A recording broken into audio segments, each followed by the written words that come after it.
السلام عليكم ورحمة الله وبركاته. نحمد الله العظيم ونصلي على رسوله الكريم. أما بعد. அன்பான பெரியவர்களே, ஜமாத்தார்களே, அல்லாஹ்வின் கிருபையால் ஃபஜ்ருடைய தொழுகையை இமாம் ஜமாஅத்தோடு தொழுதுவிட்டு குர்ஆனின் விளக்கங்களை தெரிந்து கொள்வதற்காக நாம் அமர்ந்திருக்கிறோம். ரப்பு சுப்ஹானஹு வ தஆலா நம்முடைய எல்லா அமல்களையும் பரிபூர்ணமாக கபூல் செய்வானாக. ஆமீன். இன்றைய நாளை கயிறு பரக்கத்துகள் நிறைந்த நாளாக கெட்ட முடிவுகளை விட்டும், முசீபத்துகளை விட்டும், மனித ஜின்கள் ஷைத்தான்களுடைய தீங்குகளை விட்டும், உலகத்தின் ஆபத்துகள் திடீர் மரணங்களை விட்டும் பாதுகாப்பு பெற்ற நாளாக அல்லாஹ் இந்த நாளை நமக்கு அமைத்து தருவானாக. ஆமீன். சங்கையானவர்களே, வல்லைலி இதா யகுஷா என்கிற சூறாவில் அல்லாஹு தஆலா யார் அல்லாஹ்வை பயந்து நல்ல முறையில் உலகத்திலே நடந்து தான தர்மங்கள் செய்வாரோ அவருக்கு சுவனத்தின் பாதை லேசாக்கி கொடுக்கப்படும்.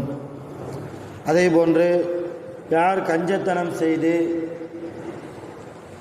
உலகத்தில் பொய்யான வாழ்க்கையை வாழ்ந்து அல்லாஹ்வையும் அல்லாஹ்வுடைய ரசூலையும் குர்ஆனையும் பொய்ப்படுத்தி யார் உலகத்தில் வாழ்வாரோ அவருக்கு நரகத்தின் பாதை லேசாக்கப்படும் என்று அல்லாஹ் இந்த சூறாவிலே சொல்லிக் கொண்டு வருகிற போது 11வது வசனத்திலிருந்து அல்லாஹ் சொல்கிறான், வமா யுக்னி அன்ஹு மாலுஹு இதா தரத்தா. அவனுடைய செல்வம் அவனுக்கு எந்த பிரயோஜனமும் அளிக்காது. அவன் எந்த செல்வத்தை அடுத்தவருக்கு கொடுக்காமல், ஏழை எளியவர்களுக்கு கொடுத்து உதவாமல் சேர்த்து வைக்கிறானோ அப்படிப்பட்ட அவனுடைய செல்வம் அவனுக்கு எந்த தேவையும் அவனுக்கு கிடைக்காது, எந்த ஒரு பிரயோஜனத்தையும் அந்த செல்வம் அவனுக்கு அளிக்காது. இன்ன அலைனா லல்ஹுதா. அல்லாஹ் அடுத்து சொல்கிறான், நிச்சயமாக நேர் வழி என்பது நம் கைவசம்தான் இருக்கிறது என்று சொல்கிறான்.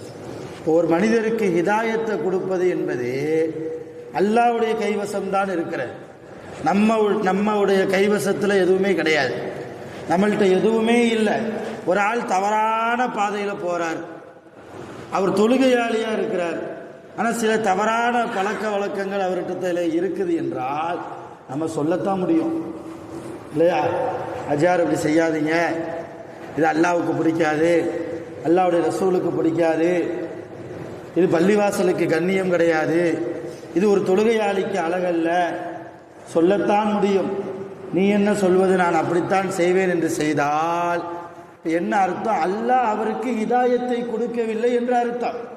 இவ்வளவு ஏன் ரசூலுல்லாஹி ஸல்லல்லாஹு அலைஹி வஸல்லம் அவர்களுடைய சிறிய தந்தை அபூ தாலிப் இல்லையா, அவர் இஸ்லாத்திற்கு எதிரி அல்ல, ரசூலுல்லாவுக்கு எதிரி அல்ல.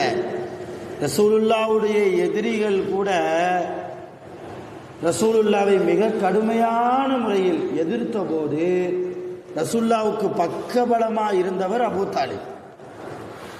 எதிரிகள்லாம் வந்தாங்க அபூ தாலிப் இடத்துல, அண்ணன் மகனை சும்மா இருக்க சொல்லு, நாங்கள் எங்கள் கடவுள்களை வணங்கிட்டு போகிறோம், அவர் எங்கள் கடவுளையெல்லாம் வணங்கக்கூடாது என்று பிரச்சாரம் செய்து கொண்டு இருக்கிறார்.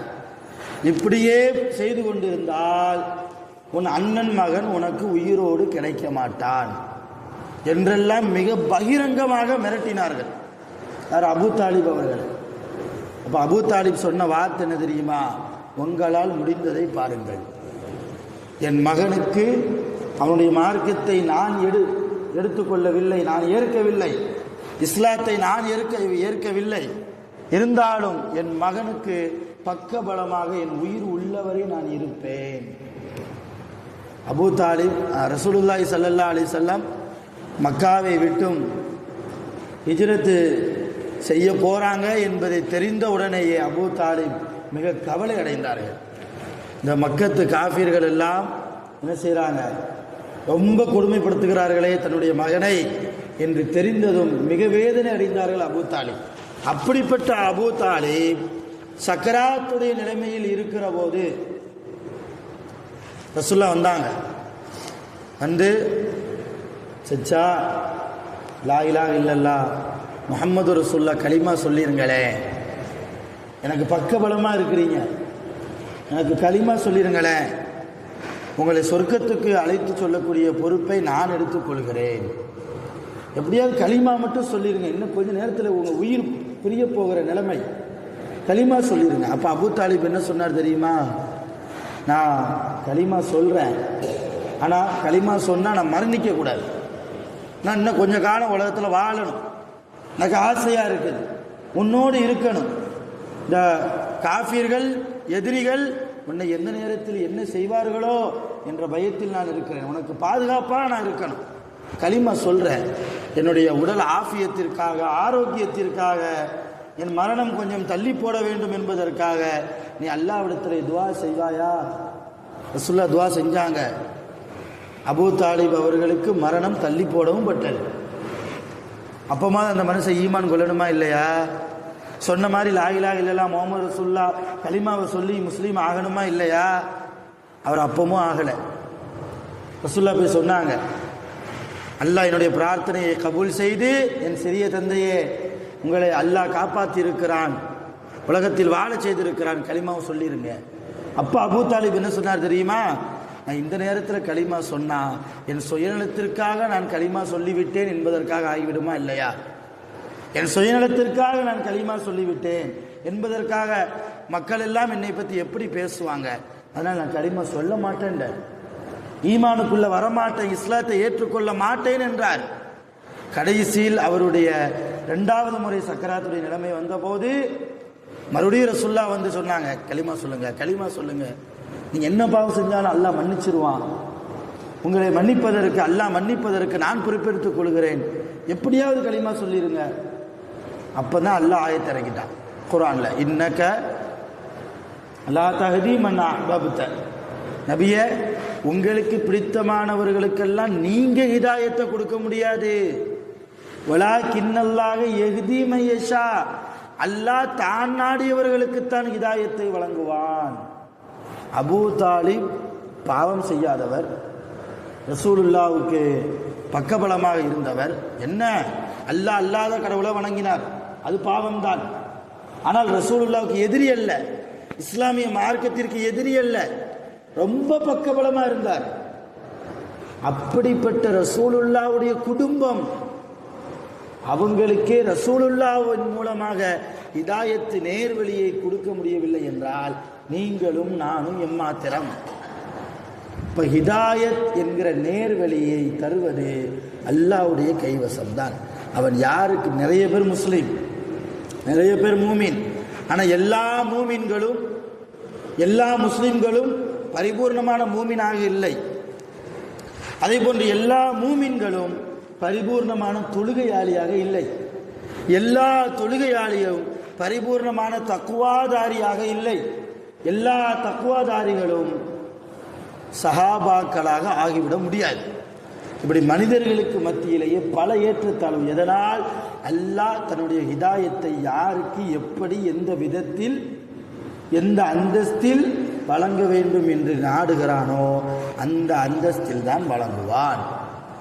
யாருக்கும் நாம் சொல்லலாம், நான் முதல்ல சொன்ன மாதிரி ஒரு ஆள் தவறான பாதையில், சில பேர் பள்ளிவாசலில் உட்கார்ந்துட்டு சில ஹராமாக்கப்பட்ட காரியங்களை செய்வாங்க, சில மக்ரூஹாக்கப்பட்ட காரியம். பள்ளிவாசலில் சத்தம் போட்டு பேசுறது கூடாது, பள்ளிவாசலுக்குள்ள சத்தம் போட்டு பேசுவது கூடாது, பள்ளிவாசலுக்குள்ள அநாகரிகமாக உட்காருவது கூடாது, பள்ளிவாசலுக்குள்ள கெட்ட வார்த்தைகளை பேசுவது கூடாது, பள்ளிவாசலுக்குள்ள ஆடைகளை மானங்கள் தெரிகிற அளவுக்கு ஓப்பனாக வைப்பது கூடாது. இப்படி சில கண்ணியங்கள் பள்ளிவாசலுக்கு என்று இருக்கிறது. இந்த பள்ளிவாசலுடைய கண்ணியத்தை ஒரு ஆள் பேணாமல் இருக்கிறாருன்னு வைங்க, நம்ம சொல்கிறோம் இந்த மாதிரி செய்யாதீங்க, இதை விட்டுருங்க, இந்த ஒரு செயல் உங்களிடத்தில் இருக்குது, நம்ம சொல்கிறதுனால அவர் திருந்துவாரா? ஹிதாயத் அல்லாஹ் தர வேண்டும். அருமையான பெருமக்களே, ஹிதாயத்தை அல்லாஹ் எப்பொழுது தருவான்? நம்முடைய வாழ்க்கைக்கு தகுந்த மாதிரி அல்லாஹ் நமக்கு ஹிதாயத்தை வழங்குவார். நம்மிடத்தில் முழுமையான தக்வா இருந்தால், நம்மிடத்தில் இஹ்லாஸ் இருந்தால், நல்ல நிய்யத் இருந்தால், உண்மையிலேயே அல்லாஹ்வுக்கு பயப்பட வேண்டும் என்கிற பரிசுத்தமான ஈமான் நம்மிடத்தில் முழுமையாக இருக்குமையானால் அல்லாஹ் அதற்கு தகுந்தாற் போல் சுவனத்திலே நாம் பிரவேசிக்கக்கூடிய அளவுக்கு அல்லாஹ் நமக்கு ஹிதாயத்தை வழங்குவான். அந்த அடிப்படையில் தான் அல்லாஹ் 12வது ஆயத்தில் அல்லாஹ் சொல்கிறான், இன்ன அலைனா லல் ஹுதா, நிச்சயமாக நம்முடைய கைவசம்தான் ஹிதாயத் என்பது, நேர்வழி என்பது இருக்கிறது.